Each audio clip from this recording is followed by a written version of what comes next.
ಇನ್ನು ನೀವು ಬಂಗಾರದ ಗಣಿ ಚಾನೆಲ್ಗೆ ಸಬ್ಸ್ಕ್ರೈಬ್ ಆಗದಿದ್ದರೆ ಈ ಕೂಡಲೇ ಸಬ್ಸ್ಕ್ರೈಬ್ ಬಟನ್ ಅನ್ನು ಕ್ಲಿಕ್ ಮಾಡಿ ಹಾಗೂ ದಿನನಿತ್ಯದ ಅಪ್ಡೇಟ್ಸ್ಗಳಿಗಾಗಿ ಬೆಲ್ ಐಕಾನ್ ಅನ್ನು ಪ್ರೆಸ್ ಮಾಡಿ. ಕಲ್ಯಾಣ ಕರ್ನಾಟಕ ಕೇಂದ್ರ ಬಿಂದು ಕಲಬುರಗಿಯಲ್ಲಿ ಇಂದು ಸರ್ವಜ್ಞ ಕಾಲೇಜ್ ಹಾಗೂ ಕಿರಣ ಗ್ರಾಮೀಣ ಸೇವಾ ಸಂಘ ಮತ್ತು ಸೌಭಾಗ್ಯ ಸಾಮಾಜಿಕ ಸೇವಾ ಸಂಘ ವತಿಯಿಂದ ಏರ್ಪಡಿಸಿದ್ದ ಕಲ್ಯಾಣ ಕರ್ನಾಟಕ ಉತ್ಸವದ ನಿಮಿತ್ತ ವಿಮೋಚನಾ ಚಳುವಳಿಯ ನೆನಪು ಕಾರ್ಯಕ್ರಮವನ್ನು ಹಮ್ಮಿಕೊಳ್ಳಲಾಗಿತ್ತು.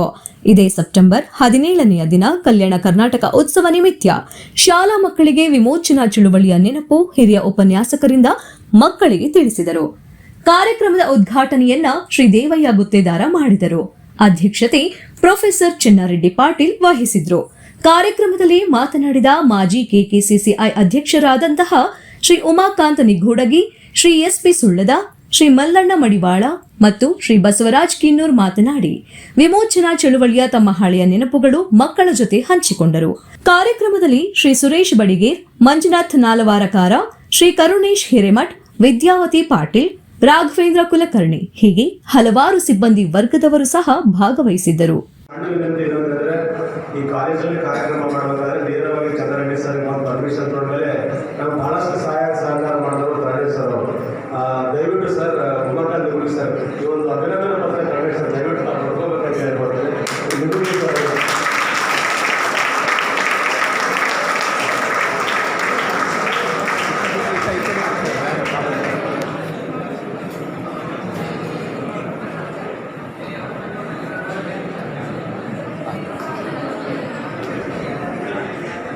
ಈಗ ನಾನು ಮತ್ತು ಮಂಜುನಾಥ್ ಇಬ್ಬರು ಅದೇ ರೀತಿ ನಮಗೆ ಹೆಚ್ಚಿನ ಈ ಕಾರ್ಯಕ್ರಮ ಮಾಡಲಿಕ್ಕೆ ಸರ್ ಸಹಕಾರ ಮಾಡೋದು ಗುರುರಾಜ್ ಕುಲಕರ್ಣಿ ಅವರು, ಅವ್ರಿಗೂ ಸಹಿತ ಸುಳ್ಳ ಸರ್ ಅವರು ಮತ್ತು ಮಲ್ಲಣ್ಣ ಮಡಿವಾಳ ಸರ್ ಈ ಅಭಿನಂದನಾ ಪತ್ರವನ್ನು ಕೊಡಬೇಕಾಗಿ ಹೇಳಿದ್ದಾರೆ.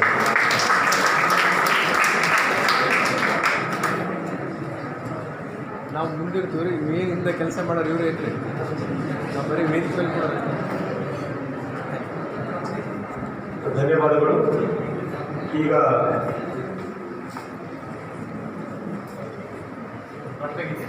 ರಾಷ್ಟ್ರಗೀತೆ ಅದೆಲ್ಲ ಹೇಳೋಕೆ ಹೇಳ್ಕೊಳ್ತೇನೆ. ರಾಷ್ಟ್ರಗೀತೆ ಯಾರಿಗೋಸ್ಕರ ನಾವು ನೆನಪಾಡ್ಕೊಳ್ಬೇಕು ಅಂತಂದರೆ ಈ ಪ್ರದೇಶಕ್ಕೆ ಏನು ತಮ್ಮ ತ್ಯಾಗವನ್ನು ಬಲಿದಾನ ಕೊಟ್ಟಿದ್ದಾರೋ ಆ ಮನಗಳಿಗೆ ನಮನ ಮಾಡ್ತಕ್ಕಂಥ ದಿನಾಚರಣೆಯನ್ನು ಆಚರಣೆ ಮಾಡ್ತಕ್ಕಂಥ ದಿನ. ಸೊ ಇಲ್ಲಿ ಈ ಸಮಾರಂಭಕ್ಕೆ ಬರಬೇಕು ಅಂತೇಳಿ ನನಗೆ ರಾತ್ರಿ 11 ಗಂಟೆಗೆ ಮಂಜು ಫೋನ್ ಮಾಡಿದ್ರು, ಸರ್ ಬರಬೇಕು ಅಂತಕ್ಕಂಥದ್ದು. ಆಯ್ತಪ್ಪ ಬರ್ತೀನಿ, ಯಾರು ಬರ್ತಾರೆ ಅಂತ ಕೇಳಿದೆ. ಪ್ರಮುಖವಾಗಿರ್ತಕ್ಕಂಥ ನುಗ್ಗುಡಿಗೆ ಸರ್, ದೇವಯ್ಯ ಅವರು, ಹಲವಾರು ಸುರೇಶ್ ಅವರು ಇರ್ತಾರೆ ಅಂತ ಭಾಳ ಆಸಕ್ತಿಯಿಂದ ಬಂದು ಈ ಕಾರ್ಯಕ್ರಮದಲ್ಲಿ ಅವಕಾಶ ಕೊಟ್ಟಿದ್ದಂಥ ನಾನು ಹೇಳಬೇಕು.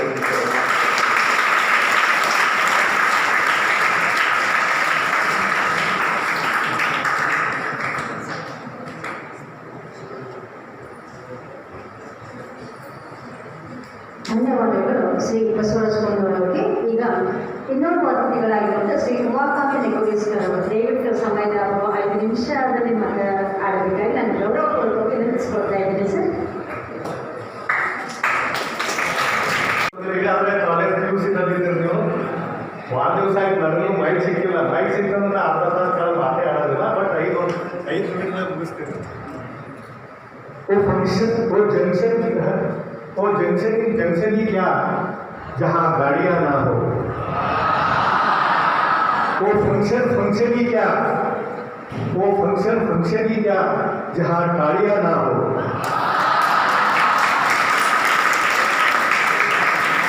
वो फंक्शन ही क्या, वो फंक्शन ही क्या जहाँ खूबसूरत लड़कियाँ ना हो.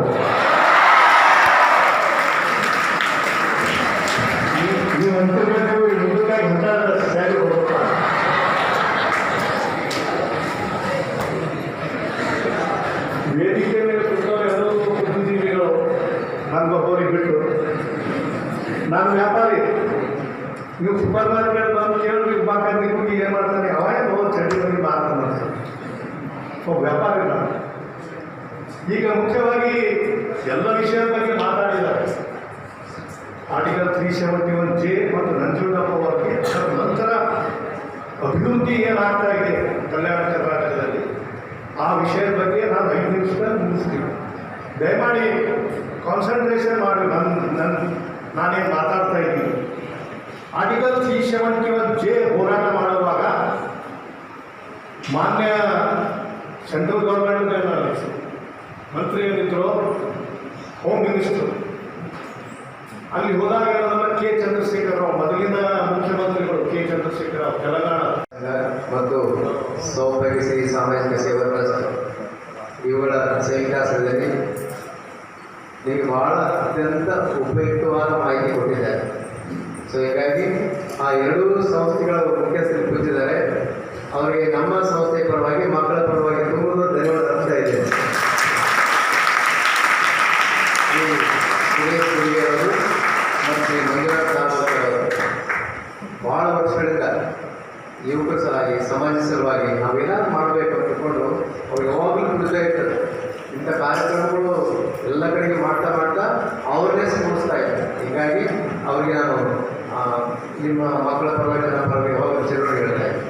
ಮತ್ತು ಇವತ್ತು ಕಾರ್ಯಕ್ರಮವನ್ನು ಉದ್ಘಾಟನೆ ಮಾಡಿ ಬಿಡುವ ಸಮಯದಲ್ಲೂ ಕೂಡ ಬಂದು ನಿಮಗೆ ಒಳ್ಳೆಯ ರೀತಿ ಮಾತಾಡಿರ್ತಕ್ಕಂಥ ಶ್ರೀ ದೇವಯ್ಯ ಹುಟ್ಟಿದ ವಿಜಯ ಕರ್ನಾಟಕದ ಸ್ಥಾನಿಕ ಸಂಪಾದಕರು ಅವರು ಕೂಡ ಅದರ ಬಗ್ಗೆ ಮಾತಾಡಿ ನಮ್ಮ ಭಾಳಷ್ಟು ರಾಜಕೀಯ ಏನಿರ್ತಾರೆ ಅವರು ನಿರ್ಲಕ್ಷ್ಯದಿಂದ ನಾವೆಲ್ಲ ಇನ್ನೂರು ತಿಳ್ಕೊಂಡು ಒಂದು ಒಳ್ಳೆಯ ಮಾತನ್ನು ಮಾತಾಡಿದ್ರು. ಜೊತೆಗೆ ನೀವು ಯಾವ ಥರ ಓದಬೇಕು, ಓದೋದು ಯಾವ ಥರ ಕಾನ್ಸಂಟ್ರೇಷನ್ ಇರಬೇಕು ಮತ್ತು ಸಮಾಜದಲ್ಲಿ ಯಾವ ಥರ ಬದುಕಬೇಕು ಅಂದ್ಕೊಂಡು ಒಳ್ಳೆಯ ಮಾತು ಹೇಳಿದರು. ಅವರು ಕೂಡ ಸಂಸ್ಥೆಯ ಪರವಾಗಿ, ಎರಡು ಸಂಸ್ಥೆಗಳ ಪರವಾಗಿ ಮತ್ತು ನಮ್ಮ ಸಂಸ್ಥೆ ಪರವಾಗಿ ನಾವು ಧನ್ಯವಾದ ಅರ್ಥ ಇದೆ. ಮತ್ತು ಇವತ್ತು ಮುಖ್ಯ ಉಪನ್ಯಾಸಕರಾಗಿ ನಮ್ಮ ಡಾಕ್ಟರ್ ಬಸವರಾಜ ಕುಂದೂರು ಸರ್ ಅವರು ಭಾಳ ಏನಂದರೆ ಅವರ ಹೋರಾಟದ ಬದುಕು ನಮ್ಮ ಈ ಸಮಾಜ ಸಲುವಾಗಿ, ನಮ್ಮ ಭಾಗದ ಸಲುವಾಗಿ, ಹೈದರಾಬಾದ್ ಕಲ್ಯಾಣ ಕರ್ನಾಟಕದ ಸಲುವಾಗಿ ನಾವು ಏನೇನು ಆಗಬೇಕಂತ ನಾವು ಇನ್ನೂ ಎಷ್ಟು ಬೇಕು, ಯಾವ ತಪ್ಪು ಬೇಕಂತ ತಿಳ್ಕೊಂಡು ಯಾವಾಗ ಅದೇ ಚಿಂತನೆ ಇರ್ತದೆ. ನಿವೃತ್ತ ಪ್ರಾಚಾರ್ಯರು ಕೂಡ ಅವ್ರು ಯಾವಾಗಲೂ ಹಿಂದೆ ಕಾಳಜಿ ನಮ್ಮ ಮಕ್ಕಳು ಮುಂದೆ ಬರಬೇಕು, ನಮ್ಮ ಮಕ್ಕಳು ಮುಂದೆ ಬರಬೇಕು ಅಂತ ತಿಳ್ಕೊಂಡು. ಹೀಗಾಗಿ ಅವ್ರದ್ದು ಒಂದು 2 ತಾಸು ಉಪನ್ಯಾಸ ಕೂಡ ಕಡಿಮೆ, ಅಷ್ಟು ಅವ್ರದ್ದು ಇನ್ಫಾರ್ಮೇಷನ್, ಅಷ್ಟು ನಿಮಗೆ ನಾಲೆಜ್ ಗೇನ್ ಮಾತು ಕೇಳೋದ್ರಿಂದ ನಾವು ಎಲ್ಲಿದ್ದೀವಿ, ನಾವು ಇಲ್ಲಿ ಬರಬೇಕಂತ ತಿಳ್ಕೊಂಡು. ಹೀಗಾಗಿ ಅತ್ಯುತ್ತಮವಾಗಿ ಮಾತಾಡೋದ್ರಿಂದ ಅವ್ರಿಗೂ ಕೂಡ ಎರಡು ಸಂಸ್ಥೆಗಳ ಪರವಾಗಿ ಮತ್ತು ನಮ್ಮ ಮಕ್ಕಳ ಪರವಾಗಿ ತುಂಬ ಧನ್ಯವಾದಗಳು ಸರ್. ನನಗೆ ಅದೇ ರೀತಿಯಾಗಿ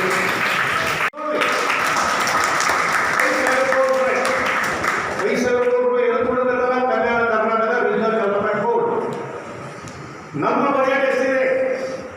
ಕರ್ನಾಟಕ ರಾಜ್ಯದ ಎವ್ರಿ ಇಯರ್ ಬಜೆಟ್ ಅಂದ್ರೆ ಅವ್ರ ಆಮದಾನಿ ಅಂತೀರ ನೀವು 3,87,000 ಕೋಟಿ.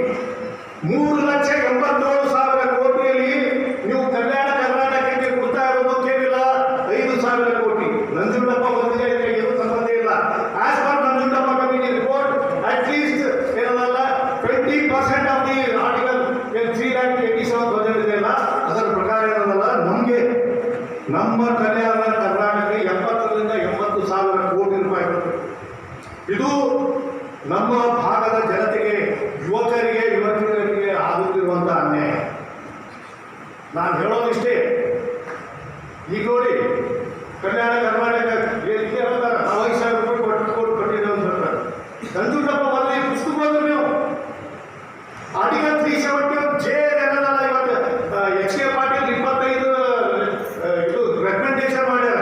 ನಾನು ಕೇಳ್ತೀನಿ, ಇವಾಗ ಎಲ್ಲರಿಗೂ ಕೇಳ್ತೀನಿ, ಆ 10 ವರ್ಷ ಆಯ್ತು ಇವತ್ತಿನ ದಿವಸ 25 ರೆಕಮೆಂಡೇಶನ್ ಅಲ್ಲಿ 2 ಅಥವಾ 3 ಬಿಟ್ಟರೆ ಯಾವುವು ಇಂಪ್ಲಿಮೆಂಟ್ ಆಗಿಲ್ಲ. ಈ 10 ವರ್ಷದಲ್ಲಿ ನಂಜುಂಡಪ್ಪ ವರದಿ ಆದ ನಂತರ ಏನು ಪ್ರಾದೇಶಿಕ ಅಸಮಾನತೆಯನ್ನು ದಿನೇ ದಿನೇ ಹೆಚ್ಚಾಗ್ತಾ ಇದೆ. ಇವತ್ತು ನೀವು ವಂಡರ್ ಅನಿಸ್ತಿರ್ಬೇಕು, ಬಟ್ 26-27 ರಾಜ್ಯಗಳಿವೆ ನಮ್ಮ ದೇಶದಲ್ಲಿ. ಅದರಲ್ಲಿ 18 ಏನಲ್ಲ ಬಿಗ್ ಸ್ಟೇಟ್ಸ್ ಅಂತ ಕರೀತೀವಿ, 18ರಿಂದ 20. ಭಾರತ ದೇಶದಲ್ಲಿ ಅತ್ಯಂತ ಪ್ರಾದೇಶಿಕ ಅಸಮಾನತೆ, ಭಾರತ ದೇಶದಲ್ಲಿ ಅತ್ಯಂತ ಪ್ರಾದೇಶಿಕ ಅಸಮಾನತೆ ಇದ್ದಂತಹ ರಾಜ್ಯ ಯಾವುದಂದ್ರೆ ಅದು ಕರ್ನಾಟಕ ರಾಜ್ಯ. ನಾಚಿಕೆ ಬರಬೇಕು ನಮಗೆ. ನಂಜುಂಡಪ್ಪ ವರದಿ ಹೇಳ್ತಾರೆ, ಇಂಡಿಯಾ ಟುಡೇ ಒಂದು ಆರ್ಟಿಕಲ್ ಬಂದಿತ್ತು, Karnataka most progressive and prosperous state in India. Karnataka most progressive and prosperous state in India. Post cinema ಮೇಲೆ Bangalore is called the IT capital of the world. Also host, ಇದು ನಾನು ಹೇಳ್ತಾ ಇಲ್ಲ, ಶಂಕರಯ್ಯನವರು, a great economist from India, world known economist, also host Gulbarga, one of the worst district in India. ನಾಚಿಕೆ ಬರ್ಬೇಕಲ್ಲ, ಯಾಕಿದ್ದೇವೆ ನಾವು ಇಲ್ಲಿ ಇದ್ದಿದ್ದಾಗ ಕಲ್ಯಾಣ ಕರ್ನಾಟಕದಲ್ಲಿ ಹುಟ್ಟಿದ್ದು ಇದು ಒಂದು ಪಾಪ. ನಮ್ದು ಯಾವ ಜನ್ಮದ ಪಾಪವೇನು, ನಾವು ಕಲ್ಯಾಣ ಕರ್ನಾಟಕದಲ್ಲಿ ಗುಲ್ಬರ್ಗ ಜಿಲ್ಲೆಯನ್ನು ನಾವು ಹುಟ್ಟಿದ್ದೇವೆ. 5 ನಿಮಿಷ ಆಯ್ತು ಮಾತಾಡಿ. ಅಡ್ವೈಸರ್ ಫಾರ್ ದಿ KCR ಗೊತ್ತಾಯ್ತಲ್ಲ, ಅಡ್ವೈಸರ್ ಅವ್ರಿಗೆ ಏನು ಆಗ್ಬೇಕು ಅದೇ ಏನಲ್ಲ, ಆ ಕಮಿಟಿನಲ್ಲಿ ಡಿಸೈಡ್ ಆಗಿದ್ದೆ ಇಂಪ್ಲಿಮೆಂಟ್ ಮಾಡ್ತೀವಿ. ನಾನು ಹೋದಾಗ ನನ್ನ ನೇತೃತ್ವದಲ್ಲಿ ಚೇಂಬರ್ ಅಧ್ಯಕ್ಷರಾಗಿದ್ದಾಗ ಅವಾಗ ಸುಮಾರು ನಾವು 300 ಸಾವಿರ ಇದ್ದು. ಅವ್ರು ಹೇಳಿರೋದು ಗೊತ್ತದ, ಅಲ್ಲಿ ಪ್ರೆಸ್ದವರು ಬಂದಿದ್ರು, ನಿಮ್ಗೆ ಗೊತ್ತಿದೆಯಲ್ಲ, ಬೆಂಗಳೂರಲ್ಲಿ ಇಂಟರ್ನ್ಯಾಷನಲ್ ಪ್ರೆಸ್ದವರು ಬಂದಾಗ ನಂದು KCR ಮತ್ತು ವರಂಗಲ್ ವೈಸ್ ಚಾನ್ಸಲರ್ ಅವ್ರದ್ದು ಏನೋದಲ್ಲ ಇಂಟರ್ವ್ಯೂ ಆಯಿತು. ಅವ್ರು ಒಂದೇ ಮಾತಾಡೋದು, ಫಸ್ಟ್ ಏನು ಹೇಳಿದ್ರು ಗೊತ್ತಾ, asking for A separate state ಅಂತ ಹೇಳಿದ್ರು. ಇಲ್ಲ ಸರ್, ಅಷ್ಟು ಮೂವ್ಮೆಂಟ್ ಇಲ್ಲ ನಮ್ಮ ಹತ್ರ, just we are asking article 371. ಅವಾಗ ಜೆ ಇದ್ದಿದ್ದಿಲ್ಲ, ಆರ್ಟಿಕಲ್ 371 ಜೆ. ಅವು ವರಂಗಲ್ ವೈಸ್ ಚಾನ್ಸಲರ್ ಮತ್ತು KCR ಏನು ಹೇಳಿದ್ರು, ಮಿಯರ್ ಆಸ್ಕಿಂಗ್, ಕೇವಲ ನೀವು ಆರ್ಟಿಕಲ್ 371 ಜೆ ಕೇಳಿದ್ರೆ ಅದರಿಂದ ಮಿಯರ್ಲಿ ಇನ್ನು ಸ್ವಲ್ಪ ಏನಾದರೂ ಬೆನಿಫಿಟ್ ಆಗುತ್ತೆ. You ask bigger development, we are passing through the globalisation era. Liberalisation, privatisation and globalisation ಎರಾದಲ್ಲಿ ಇವತ್ತಿನ ದಿವಸ ಈ ಗ್ಲೋಬಲೈಸೇಷನ್ ಎರಾದಲ್ಲಿ ಆರ್ಟಿಕಲ್ 371 ಜೇಲಿಂದ ಏನು ನೀವು ಮಾತ್ರ ಏನೋ ಬೆನಿಫಿಟ್ ಸಿಗಲು ಸಾಧ್ಯ ಆಗುತ್ತೆ ಅಂತ ಇವತ್ತು 10 ವರ್ಷ ಆಯಿತು. ದಯಮಾಡಿ ನಾವೆಲ್ಲರೂ ತಿಳ್ಕೊಬಾರ್ದು. 10 ವರ್ಷಗಳಾದವು, ನಾವೇನು ಬೆಳೀತಾ ಇದ್ದೇವೆ, ಕೇವಲ 100 ಮೆಡಿಕಲ್ ಸೀಟ್ ಸಿಕ್ಕಿತ್ತು, ಈಗ 1,000 ಮೆಡಿಕಲ್ ಸೀಟ್ ಸಿಗ್ತಾ ಇದೆ. ನಮ್ಮ ಪಾಪ್ಯುಲೇಷನ್ ಎಷ್ಟು? 1 ಕೋಟಿ ಜನಸಂಖ್ಯೆ. ಕಲ್ಯಾಣ ಕರ್ನಾಟಕದ ಜನಸಂಖ್ಯೆ 1 ಕೋಟಿ. 1,000 ಜನರಿಗೆ medical seat. What is the benefit we are going to get? ಇಲ್ಲಿ ನೀವು ಭಾಳ ಆಯ್ತಲ್ಲ ಸರ್, 23 ಮೆಡಿಕಲ್ ಸೀಟ್ ಸಿಗ್ಬೋದು. ನಿಮ್ಮ ವಿದ್ಯಾರ್ಥಿಗಳು ಏನಲ್ಲ, ಇವತ್ತು 1000 ವಿದ್ಯಾರ್ಥಿಗಳಲ್ಲಿ 20-30 ಎಲ್ಲಕ್ಕ ವಿಚಾರ ಮಾಡಬೇಕಾಗಿತ್ತಂದ್ರೆ development is very important from this LPG era. ಈ ಒಂದು ಈ ಒಂದು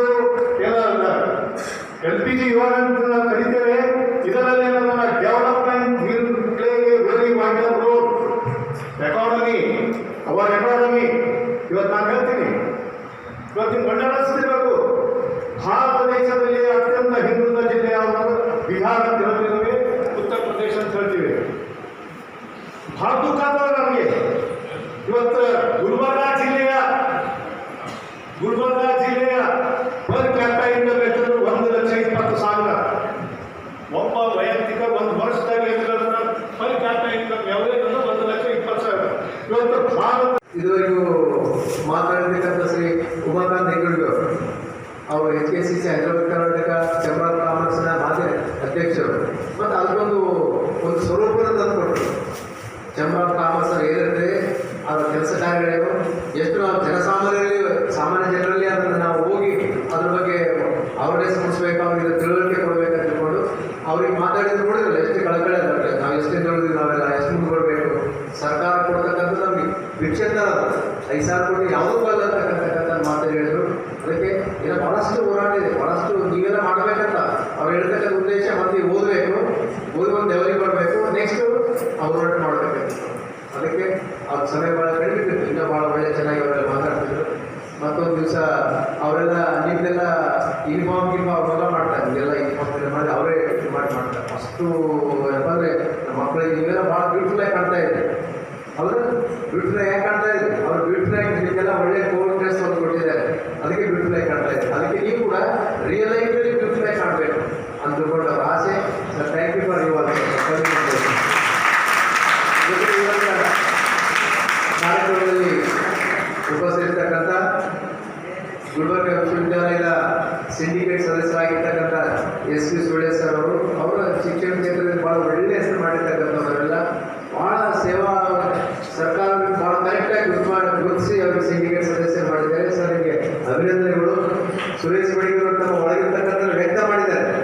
ಅದು ಯೂನಿವರ್ಸಿಟಿ ಬೇಕಾಗಿದ್ದು ಸ್ವಲ್ಪ ಅದನ್ನು ಸುಧಾರಣೆ ಮಾಡೋದು ಅಂದ್ಕೊಂಡು ನೀವು ಭಾಳ ಪ್ರಾಪರ್ ಪರ್ಸನ್ ಇದೆ, ನೀವು ಕೈಲಾದಷ್ಟು ಸೇವೆ ಮಾಡ್ತೀರಿ ಅಂದ್ಕೊಂಡು ನಮಗೆ ಭರವಸೆ ಇದೆ. ಹೀಗಾಗಿ ಆ ಒಂದು ಸನ್ಮಾನ ಸಮಾರಂಭಕ್ಕೆ ಬಂದಿರ್ತಕ್ಕಂಥ ಸಂದರ್ಭದಲ್ಲಿ ಅವರು ಕೂಡ ಈ ಕಾರ್ಯಕ್ರಮಗಳಿಗೆ ಧನ್ಯವಾದ ಅರ್ಥ ಇದೆ. ಜೊತೆಗೆ ಇನ್ನೊಬ್ಬ ಶಿಕ್ಷಣ ಕ್ಷೇತ್ರದಲ್ಲಿ ಬಹಳ ಸೇವೆ ಸಲ್ಲಿರ್ತಕ್ಕಂಥ ಪ್ರಾಮಾಣಿಕ ವ್ಯಕ್ತಿಯಾಗಿರ್ತಕ್ಕಂಥ ಶ್ರೀ ಮಲ್ಲಣ್ಣ ಮಡಿವಾಳ ಸರ್ ಅವರು ಕೂಡ ಕಲಬುರಗಿ ವಿಶ್ವವಿದ್ಯಾಲಯದ ಸಿಂಡಿಕೇಟ್ ಸದಸ್ಯರಾಗಿದ್ದಾರೆ. ಅವರು ಕೂಡ ನಮ್ಮ ಈ ಎರಡು ಸಂಸ್ಥೆಗಳ ಪರವಾಗಿ ಮತ್ತು ಮಕ್ಕಳ ಪರವಾಗಿ ನಮ್ಮ ಸಂಸ್ಥೆ ಪರವಾಗಿ ಅವರಿಗೆ ತುಂಬ ಧನ್ಯವಾದ ಅರ್ಥ ಇದೆ sir. Thank you for your.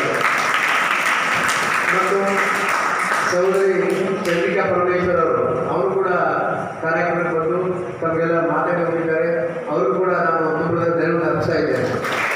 ಮತ್ತು ಮುಖ್ಯವಾಗಿ ಮಾತಾಡಿರ್ತಕ್ಕಂಥ ಪದವಿ ಶಿಕ್ಷಣ ಇಲಾಖೆ ಉಪನಿರ್ದೇಶಕರಾಗಿರ್ತಕ್ಕಂಥ ಶ್ರೀ ಶಿವಪ್ಪ ಮುಳೆಗಾಂವ್ ಸರ್ ಅವರೆಲ್ಲ ಮಾತಾಡಿದ್ರು. ಯಾವ ಥರ ಓದಬೇಕು, ಸಮಾಜದಲ್ಲಿ ಯಾವ ಥರ ಇರಬೇಕು ಅನ್ನೋದ್ರ ಬಗ್ಗೆ ಓಟರ್ಗಳನ್ನ ಬಿಟ್ಟು ಯಾವ ಥರ ಮುಂದೆ ಬರಬೇಕು. ನಿಜವಾಗ್ಲೂ ಸೈನ್ಸ್ ಮಾಡಿದ್ದಾರೆ, ಅದು ಒಳಗಡೆ ಸೈನ್ಸ್ ಇಲ್ಲ, ಹೊರಗಡೆ ಮಾತ್ರ ಸೈನ್ಸ್ ಇದೆ, ಟೆಕ್ಸ್ಟ್ ಬುಕ್ ಮಾತ್ರ ಸೈನ್ಸ್ ಇದೆ, ಒಳಗಡೆ ಮೂಢನಂಬಿಕೆ ಕೂಡ ಇಟ್ಕೊಂಡಿದೆ. ಅದರಿಂದ ಹೊರಗೆ ಬರಬೇಕು ನೀವು ಅಂತ ತಿಳ್ಕೊಂಡು ಭಾಳ ಒಂದು ಮಾತನ್ನು ಹೇಳಿದ್ದಾರೆ. ಹೀಗಾಗಿ ಅವರು ಕೂಡ ಧನ್ಯವಾದ ಅರ್ಪಿಸ್ತಾ ಕೊನೆಯದಾಗಿ ನೀವೆಲ್ಲರೂ ಕೂಡ ಬಹಳ ಶಾಂತ ರೀತಿಯಿಂದ ಕುಂತು ಕಾರ್ಯಕ್ರಮವನ್ನು ಯಶಸ್ವಿಗೊಳಿಸಿದ್ದೀರಿ.